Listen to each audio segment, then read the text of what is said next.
अस्सलामुअलैकुम, welcome to my channel code seekers. आज की हम वीडियो में जिस टॉपिक को डिस्कस करने जा रहे हैं सी शार्प में, दैट इज़ टू डायमेंशनल अरेज़ को हम पहले डिस्कस कर चुके हैं प्रीवियस लेक्चर में। Let's revise that. उसमें हमने पढ़ा था कि अरे sequential collection of same type of elements है। मतलब सीक्वेंशियल मतलब जो एक साथ एक बिल्कुल एक तरतीब में बिल्कुल साथ साथ हों, ठीक है। Collection means more than one elements, ठीक है।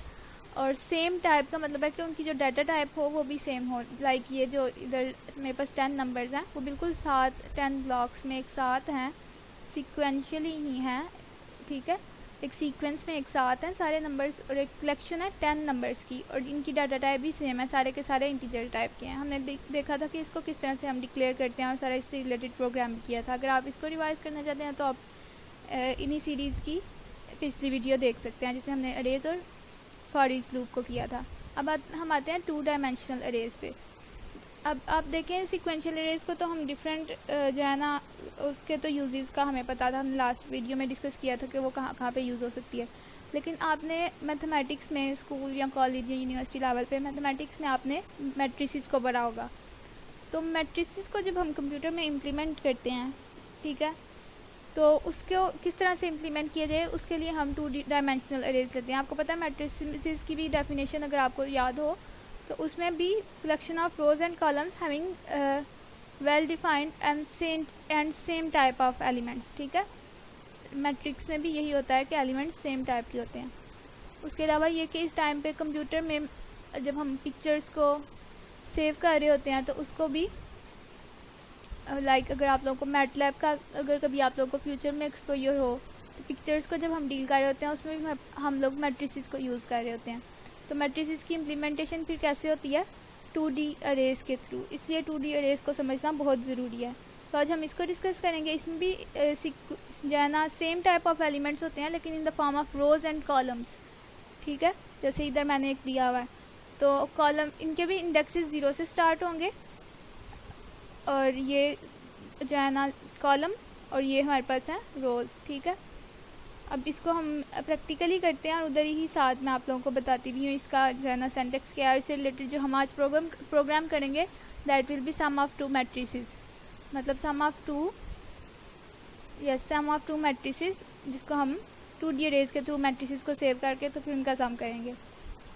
इधर आप एक दफ़ा इधर से भी इसका सिंटैक्स देख लें कि हमने डाटा टाइप बतानी होती है और उसके बाद हमने स्क्वायर ब्रैकेट्स, अरेज में भी हम स्क्वायर ब्रैकेट्स को यूज़ कर रहे थे। हमने स्क्वायर ब्रैकेट्स लगानी होती हैं लेकिन स्क्वायर ब्रैकेट्स के अंदर हमने साथ एक कॉमा लगाना होता है। ये कॉमा ये स्पेसिफाई करता है कि ये 2D है, ठीक है। इसी तरह से हमारे पास 3D अरेज भी होते हैं, उसके अंदर 2 कॉमाज आएंगे। दैट मीन्स कि इसमें 3 एलिमेंट्स आने हैं, किस जगह पे, एक इस जगह पे, एक इस जगह पे, ठीक है। और 2D अरे के अंदर एक कॉमा होता है जिसका मतलब 2 एलिमेंट्स आएंगे इधर और इधर, ठीक है। उसके बाद हमने अपनी 2D अरे का नेम रखना होता है। इक्वल के साइन के बाद हम लिखते हैं न्यू का कीवर्ड, फिर हम लिखते हैं डाटा टाइप, वही डाटा टाइप जो हमने इधर भी लिखी थी। और उसके बाद स्क्वायर ब्रैकेट्स के अंदर हम नंबर ऑफ़ रोज़ और नंबर ऑफ़ कॉलम्स लिखते हैं। लेट्स से जैसे इधर हम देखें तो हमारे पास 3 रोज़ हैं और 4 कॉलम्स हैं, तो ये मैट्रिक्स होगा 3/4 का, बीच में आ जाएगा कॉमा। तो ये हमारा था 2D अरेज को डिक्लेयर करने का सिंटैक्स। तो अब हम आते हैं अपने प्रोग्राम की तरफ। उसके लिए आप लोग विजुअल स्टूडियो खोलें, कंसोल बेस्ड प्रोजेक्ट आपको क्रिएट करना आता है। तो अब यहाँ पे हम लोग मैट्रिसेस लेंगे, ठीक है। तो मैं इंटीजर टाइप के ही मैट्रिसेस ले लेती हूँ। मैट्रिक्स 1 मैंने ब्रैकेट्स लगानी थी, उसके अंदर कॉमा, ये मेरे पास सिंटैक्स आना, सॉरी इंट के आगे ये आना था और फिर मैट्रिक्स 1 आना था, is equals to new int. ये मैट्रिक्स मैं ले लेती हूँ 2/3 का। आपको पता है सम के केस में हमारे पास मैट्रिसेस का की डायमेंशन सेम होनी चाहिए, अगर आप लोगों को मैट्रिसेस का कॉन्सेप्ट अच्छे से पता है तो, ठीक है।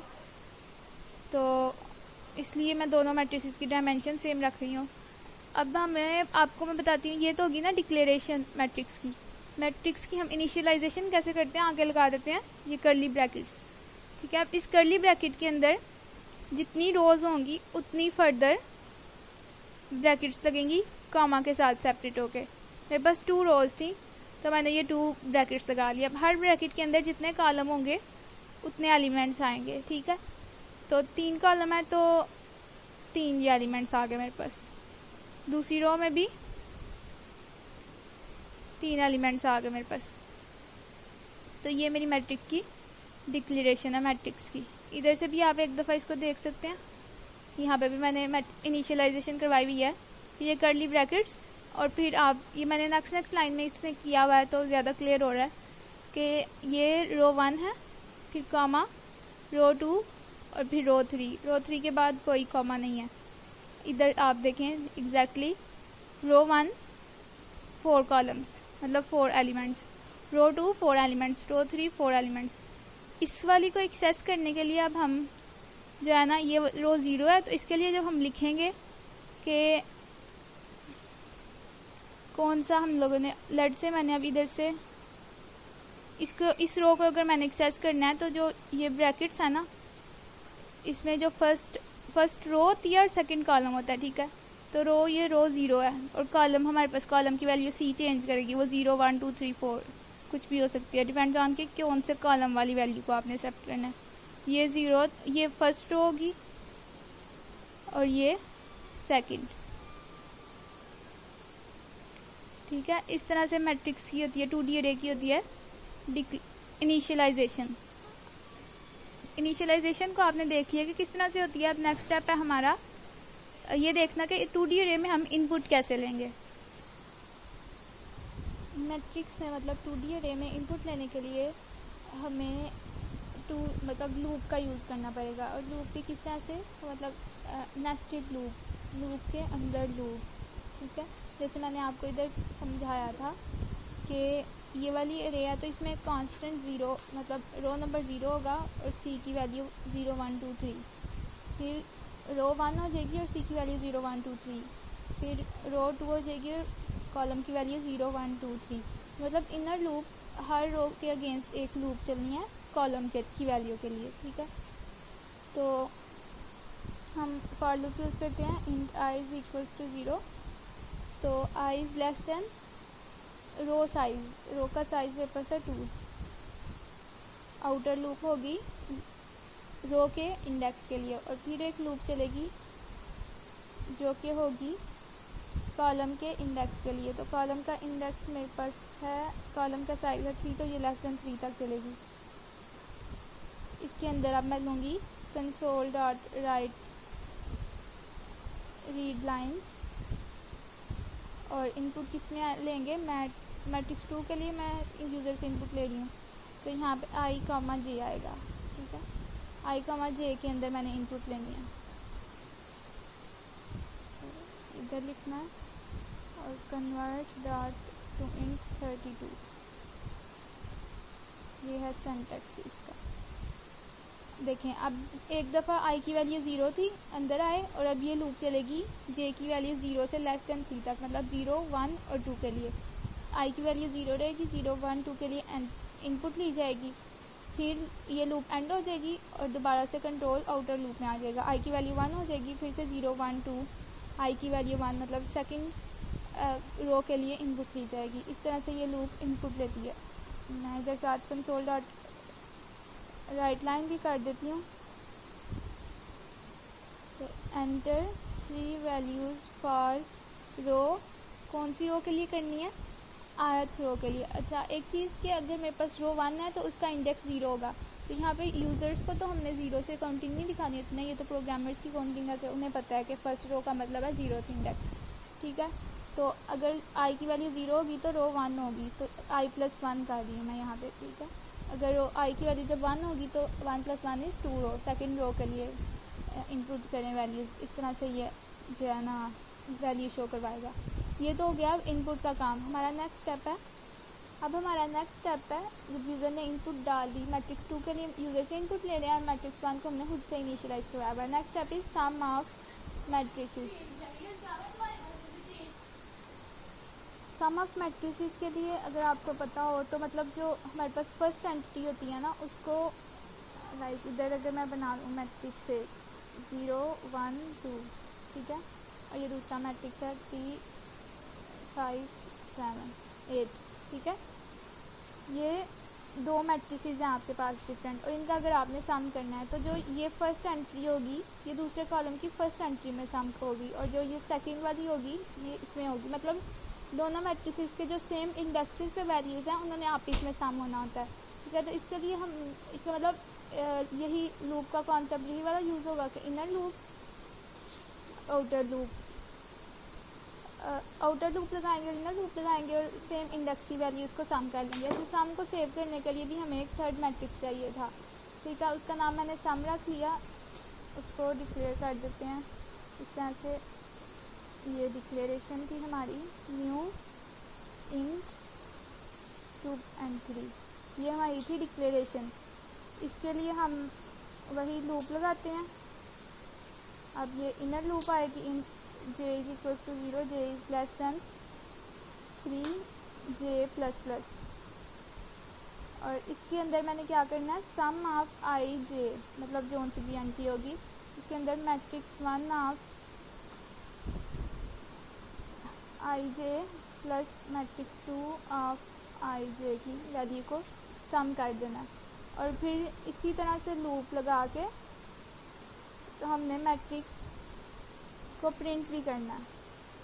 तो लूप का इसी तरह से लूप जो है ना लगा के, ये लूप्स होती हैं 2D अरे को डील करने के लिए, दो लूप्स लगानी पड़ती हैं आउटर इनर। इसके अंदर हम प्रिंट कर देंगे। प्रिंट के लिए मैंने क्या करना है कंसोल डॉट राइट मैंने क्या करना है सम ऑफ आई जे की वैल्यू को। अच्छा, इसको मैं मैट्रिक्स की फॉर्म में ही अगर प्रिंट करवाना चाहूँ तो मुझे पता है कि जो इनर लूप है इसने कॉलम की वैल्यूज़ को प्रिंट करवाना है। तो मतलब जब आई की वैल्यू 0 होगी तो ये फर्स्ट कॉलम की वैल्यूज़ को प्रिंट करवाएगी। इसके लिए मैंने राइट यूज़ किया, ठीक है। वैल्यू को इसने प्रिंट करवाई थी तो मैंने आपके साथ वेरी फर्स्ट लेक्चर में डिस्कस किया हुआ है कि राइट हमारे पास एंड लाइन को ऐड नहीं करता, ठीक है। साथ इसके मैंने स्पेस डाल दिया, मतलब एक वैल्यू प्रिंट करेगी और स्पेस डाल देंगे हम। और उसके बाद मैंने करना है सेकंड, और मतलब जो एक रो की वैल्यूज़ प्रिंट होनी है, एक रो के हर एलिमेंट जो प्रिंट होना है वो एक ही लाइन में प्रिंट होगा क्योंकि मैंने राइट यूज़ किया। और इधर मैं हाली console dot write line use कर देती हूँ जो कि लाइन को एंड कर देगा। तो ये लाइन को एंड कर देगा और ये की लाइन में वैल्यूज़ लिख देगा। तो ये है प्रिंटिंग का कोड, और ये था सम का, ये था इनपुट का कोड, और ये था एक मैट्रिक्स की इनिशियलाइजेशन का। अब हम इसको रन करते हैं और इनपुट देंगे हम पहले कंसोल पे एक मैट्रिक्स की, फिर उसका सम होगा और वो डिस्प्ले हो जाएगा। मैंने सम के डिस्प्ले की कोई लाइन नहीं लिखी, तो इधर प्रिंटिंग के लिए पहले इधर भी मेरे पास कोई लाइन होनी चाहिए। Console dot write line sum of matrices is, ताकि ये लाइन हमें पता चले कि ये ऊपर वाला इनपुट थी और अब ये सम आया। अब ये प्रोग्राम रन होता है और फिर हम देखते हैं कि क्या इनपुट आया। तो इस तरह से एक्चुअली 2D अरेज डील होती हैं, मैट्रिसेस के लिए यूज़ होती हैं। और मैट्रिसेस और 2D अरे को इसके अलावा हम यूज़ करते हैं ग्राफ्स में। और ग्राफ्स डाटा स्ट्रक्चर्स का बहुत इंपॉर्टेंट, ये प्रोग्रामिंग में एक बहुत इंपॉर्टेंट कॉन्सेप्ट है, क्योंकि जितनी भी नेटवर्किंग की राउटिंग और ये सारे कॉन्सेप्ट्स हैं ये इसके थ्रू ही जो है ना डील होते हैं। लाइक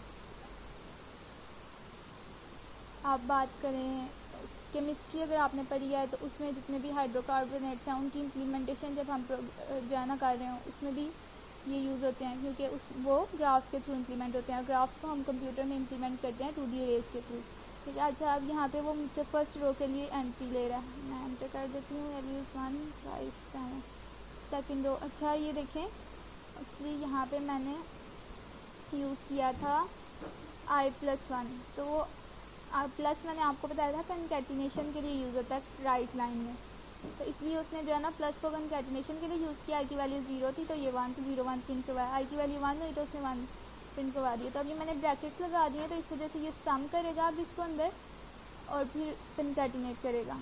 दोबारा से हम रन करते हैं इसको ताकि ये जो हमारा इशू है ये फिक्स हो जाए।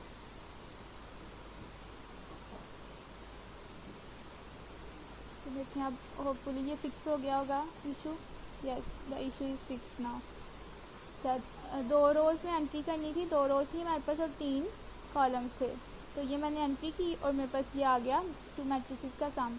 आप लोग इन वैल्यूज़ को जो मैंने इधर एंट्री की है इनको वेरीफाई करके देख सकते हैं कि हमारे पास सम बिल्कुल ठीक आया। That was all about 2D arrays. आप खुद भी इसकी प्रैक्टिस कर सकते हैं। ट्रांसपोज ऑफ मैट्रिसेस और मल्टीप्लिकेशन ऑफ मैट्रिसेस को आप इम्प्लीमेंट कर सकते हैं इसके थ्रू। अगर इससे रिलेटेड कोई भी आपका क्वेश्चन हो तो आप लोग कमेंट्स में या फेसबुक पे, यूट्यूब चैनल, फेसबुक पे, इंस्टाग्राम पे या व्हाट्सएप पे कांटेक्ट करके तो डिस्कस कर सकते हैं। जज़ाकल्लाह।